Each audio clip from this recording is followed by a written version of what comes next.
नमस्कार दोस्तों। आज का जो हमारा टॉपिक है वो है प्रदूषण यानी कि पॉल्यूशन। पॉल्यूशन क्या है? पर्यावरणीय प्रदूषण के अंतर्गत जल, वायु, भूमि आदि जैविक मंडलों के गुण में मानव जीवन और संस्कृति के लिए उत्पन्न हानिकारक परिवर्तन शामिल किए जा रहे हैं।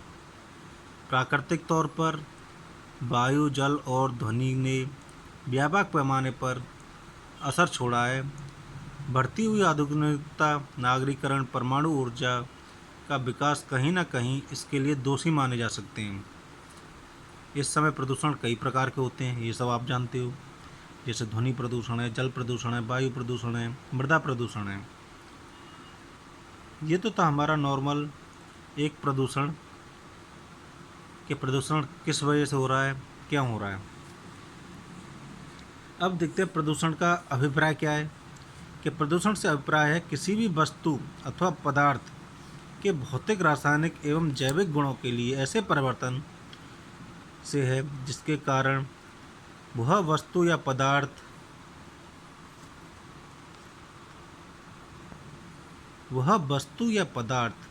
विशेषतः मानव, वनस्पति एवं पर्यावरण के लिए हानिकारक हो जाती है। प्रदूषण हमारे लिए चतुर्दिक फैले समग्र पर्यावरण के किसी ऐसे घटक से संबंधित हो सकता है, क्योंकि आज स्थल, जल, वायु किसी न किसी स्तर पर प्रदूषण के प्रभावी से ग्रसित हैं, जिनका प्रभाव मानव व जीव जंतु दोनों पर ही पड़ रहा है। इससे संबंधित कुछ संस्थाओं ने अपनी रिपोर्ट दी थी। उन संस्थाओं में पर्यावरण प्रदूषण की रॉयल कमीशन पर्यावरण प्रदूषण की रॉयल कमीशन ने अपनी पांचवी रिपोर्ट में प्रदूषण की जो परिभाषा दी थी वो दी थी मनुष्य की क्रियाओं से जब पर्यावरण में ऐसे पदार्थ एकत्रित हो जाते हैं जो हानिकारक प्रभाव पैदा करते हैं, तब प्रदूषण पैदा होता है। ऐसे बहुत से प्राकृतिक रूप से पर्यावरण में अल्प मात्रा में विद्यमान हैं, जो कि प्रदूषणकारी हो सकते हैं और लाभदायक हो सकते हैं तथा पर्यावरण के लिए भी जरूरी हो सकते हैं। ये किसने लिखा था? रॉयल कमीशन, पर्यावरण की रॉयल कमीशन। सन 1965 में संयुक्त राज्य अमेरिका के राष्ट्रपति की विज्ञान सलाहकार समिति ने भी एक परिभाषा दी थी। वो क्या दी थी? कि वातावरणीय प्रदूषण मनुष्यों की गतिविधियों द्वारा प्रत्यक्ष या परोक्ष रूप से उत्पन्न उप उत्पाद है, जो वातावरण में पूर्ण रूप से अथवा अधिकतम प्रतिकूल परिवर्तन उत्पन्न करता है। ऊर्जा स्वरूपों, विकिरण स्तरों, रासायनिक एवं भौतिक संगठनों, जीवों की संख्याओं में परिवर्तन को प्रभावित करता है। ये 1965 में संयुक्त राज्य अमेरिका के राष्ट्रपति की विज्ञान सलाहकार समिति ने परिभाषा दी थी।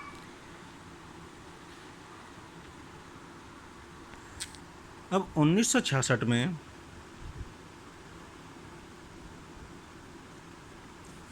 अमेरिका की राष्ट्रपति विज्ञान अकादमी ने प्रदूषण की एक परिभाषा और दी थी। किसने?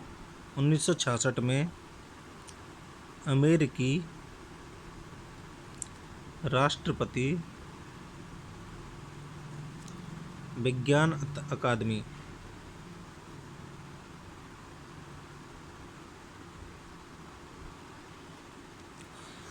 इसने क्या परिभाषा दी थी?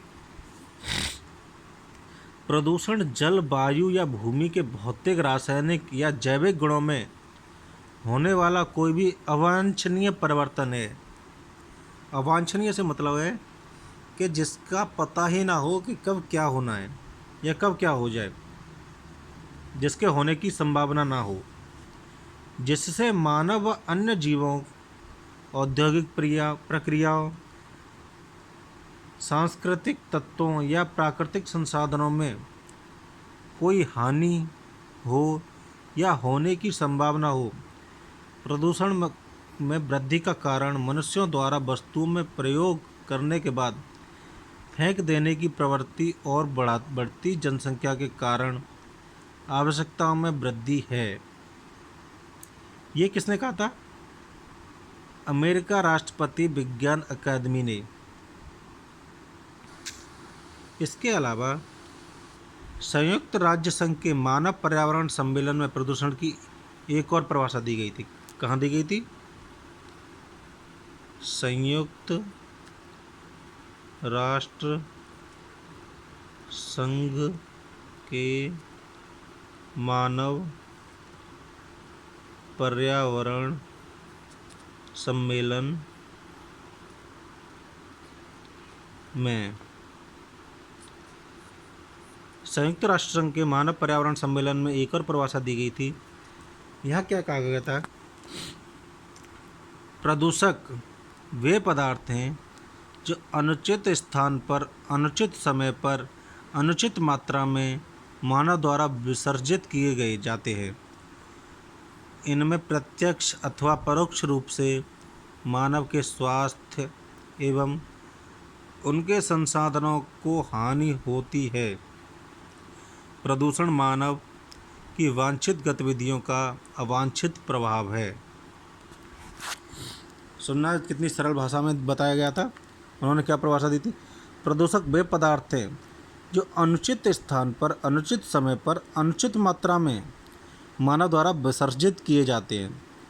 इनमें प्रत्यक्ष अथवा परोक्ष रूप से मानव के स्वास्थ्य एवं संसाधनों को हानि होती है। प्रदूषण मानव की अवांछित गतिविधियों का अवांछित प्रभाव है। इसके अलावा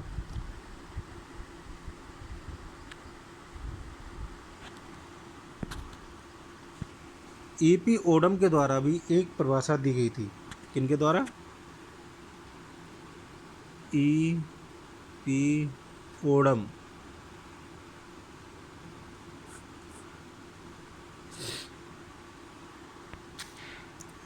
इन्होंने क्या कहा था प्रदूषण के बारे में? प्रदूषण हवा, जल और मिट्टी के भौतिक, रासायनिक एवं जैविक गुणों में एक ऐसा अवांछनीय परिवर्तन है जिससे कि मानव जीवन, औद्योगिक प्रक्रियाओं, जीवन दशाएं तथा सांस्कृतिक तत्वों की हानि होती है अथवा जो हमारे कच्चे माल की गुणवत्ता को घटाता है, प्रदूषण कहलाता है।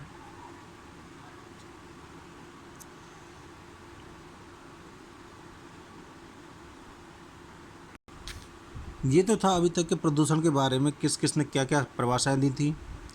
प्रदूषण क्या होता है, सभी ने अपने अपने विषय से, सभी विद्वानों ने अपने अपने तरीके से प्रदूषण को समझाने की कोशिश की थी। अब आते हैं कि प्रदूषण के मुख्यतः क्या क्या समस्या उत्पन्न होती हैं, यानी प्रदूषण से कौन कौन सी समस्या उत्पन्न होती हैं। देखते हैं कौन कौन सी समस्या उत्पन्न होती है। ज़्यादातर जो सबसे ज़्यादा अधिकतर जो समस्या उत्पन्न होती हैं, गणना उनकी की जाती है, ना कि छोटी छोटी चीज़ों की। जैसे कि हेडिंग डालते हैं, पर्यावरण प्रदूषण से मुख्यतः उत्पन्न समस्याएं।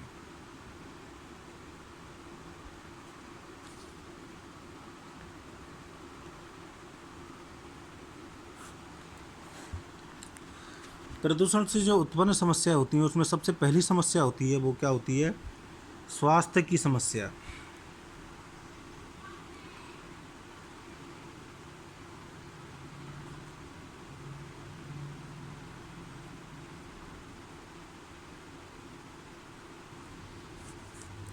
स्वास्थ्य की समस्या कैसे होती है कि प्रदूषण पर्यावरण का प्रभाव मनुष्यों, पशु पक्षियों तथा जीवाणुओं इत्यादि समस्त जीवधारियों के स्वास्थ्य पर पड़ता है। अत्यधिक प्रदूषण के कारण कभी कभी जीव मर भी जाते हैं। प्रदूषण की वजह से पेड़ पौधे भी नष्ट हो जाते हैं अथवा उनकी वृद्धि भी रुक जाती है। ये तो है स्वास्थ्य की समस्या। क्योंकि आजकल आप लोगों ने देखा भी होगा कि मानव की वृद्धि बहुत कम होती जा रही है। दूसरी आती है आर्थिक समस्या, इसे बोलते हैं इंग्लिश में हेल्थ प्रॉब्लम। सॉरी, दूसरी आती है आर्थिक समस्या।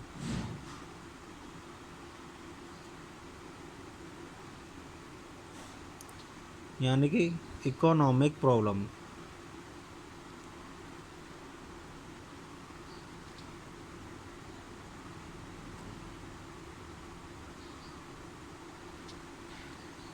आर्थिक समस्या कैसे होती है प्रदूषण की वजह से? कि प्रदूषण की वजह से मनुष्य की संपत्ति या पदार्थ की कीमत में घटोतरी होती है, जैसे अत्यधिक नमी से मकान का खराब हो जाना, अधिक गर्मी से दूध का फट जाना इत्यादि कई ऐसे उदाहरण हैं। ठीक है, इसके बाद आती है अगला हमारा, क्या आता है, पारिस्थितिकी समस्या।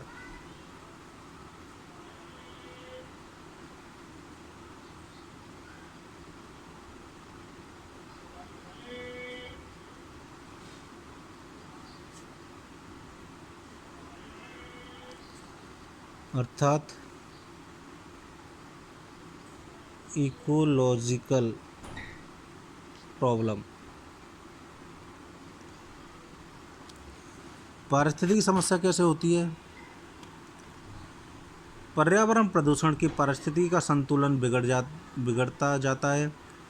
प्राकृतिक स्रोत सुरक्षित नहीं रह पाते तथा कुछ जीवों का अस्तित्व भी खतरे में पड़ जाता है, जिसके कारण पर्यावरण संतुलन बिगड़ता है। अगला पॉइंट आता है इसमें, सौंदर्य संबंधी समस्या।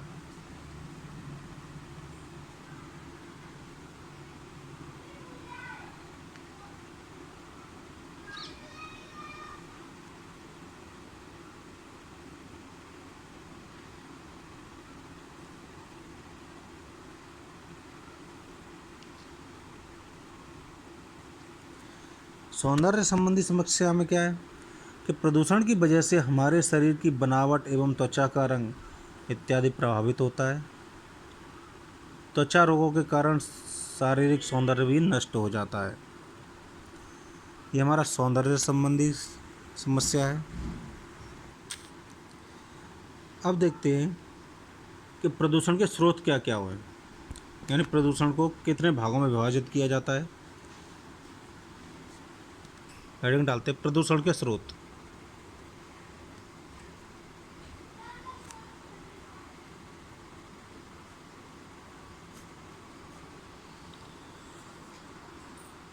प्रदूषण को निम्नतः मुख्य रूप से दो भागों में विभाजित करते हैं। पहला क्या होता है, प्राकृतिक स्रोत।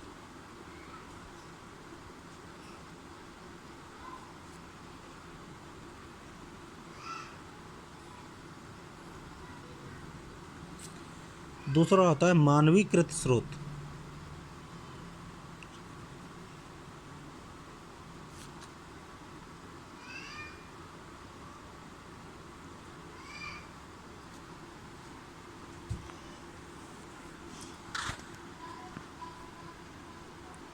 अब प्राकृतिक स्रोत कौन से होते हैं, इसमें पहली हेडिंग बनाओ, प्राकृतिक स्रोत। प्राकृतिक स्रोत, प्रदूषण के प्राकृतिक स्रोत के अंतर्गत वे समस्त क्रियाएं आती हैं जो हमारी स्वाभाविक क्रियाओं से अथवा प्रकृति में विद्यमान विभिन्न माध्यमों के द्वारा उत्पन्न होती हैं। प्रदूषण उत्पन्न करने वाले प्रमुख स्रोत होते हैं, जैसे आंधी, तूफान, चक्रवात, ज्वालामुखी का विस्फोट तथा जंगल की आग इत्यादि वायु के प्राकृतिक स्रोत हैं। हवा में तैरता हुआ धूल एवं मिट्टी के कण जल में मिश्रित होकर जल को प्रदूषित करते हैं।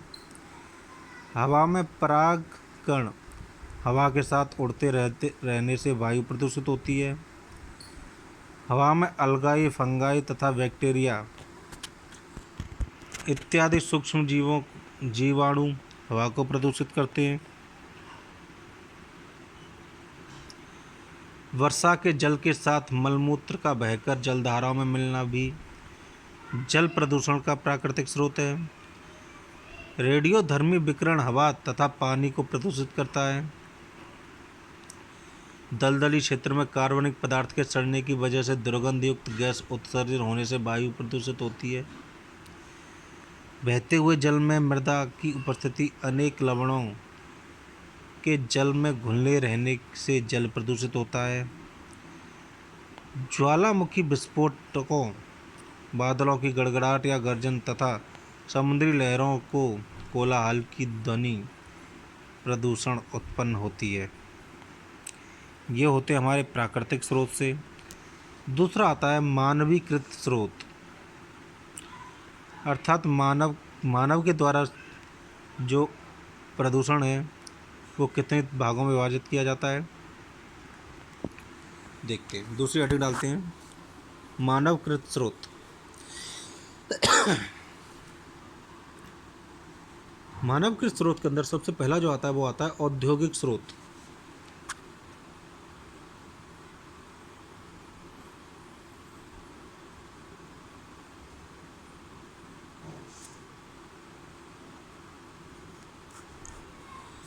अर्थात इंडस्ट्रियल सोर्सेज।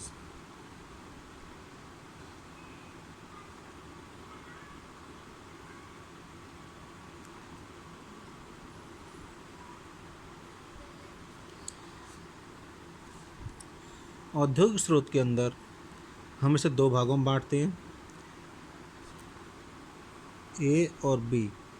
जो ए के अंदर आते हैं वो आते हैं गैसीय प्रदूषकों में nitrogen oxide, sulphur dioxide, carbon monoxide, hydrocarbon व अन्य जहरीली गैसें वायु प्रदूषण करती हैं।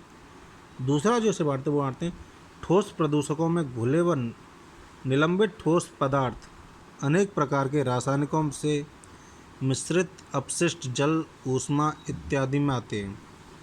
मानवीकृत में दूसरा आता है नगरीय स्रोत।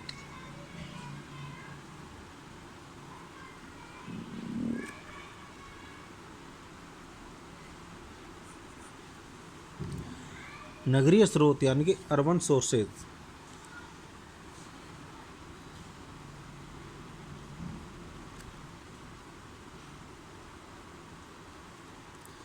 इसमें क्या आता है नगरीय स्रोतों से सीवेज जल, ठोस अपशिष्ट पदार्थ, कूड़ा करकट, स्वचालित वाहनों से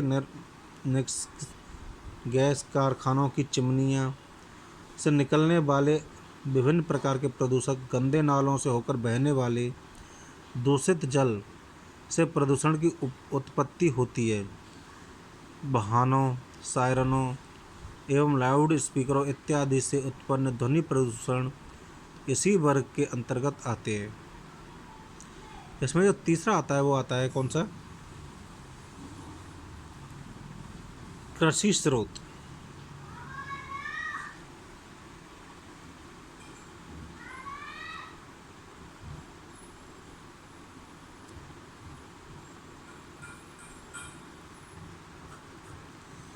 एग्रीकल्चर रिसोर्सेज।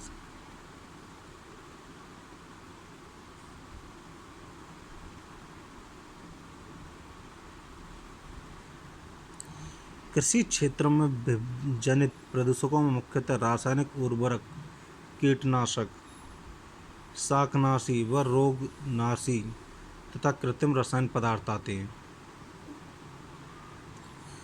इसके अंतर जो हमारा आता है वो आता है जनसंख्या स्रोत, पॉपुलेशन सोर्सेज।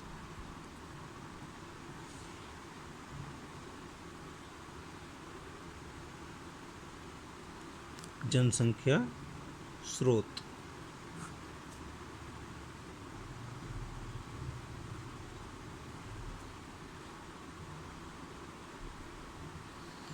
जनसंख्या स्रोत के अंदर मानव जनसंख्या प्रदूषक का सर्वाधिक महत्वपूर्ण स्रोत है, क्योंकि समस्त प्रकार के मानव जनित प्रदूषण मनुष्य के क्रियाकलापों के कारण ही उत्पन्न होते हैं। निर्धनता, बेरोजगारी व अशिक्षा भी प्रदूषण का कारण बनती है। इसके बाद अगला आता है ताप विद्युत ऊर्जा हेतु दहन भी प्रदूषकों का कारक है। परमाणु ऊर्जा संयंत्र भी प्रदूषण का ही स्रोत है तथा खनन कार्य तथा निर्माण कार्य भी जल प्रदूषण का स्रोत होता है। ये हमने आज पढ़ा प्रदूषण क्या होते हैं, उसके स्रोत क्या क्या होते हैं।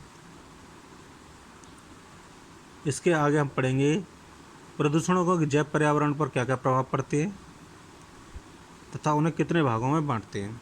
आज की वीडियो यहीं समाप्त करते हैं।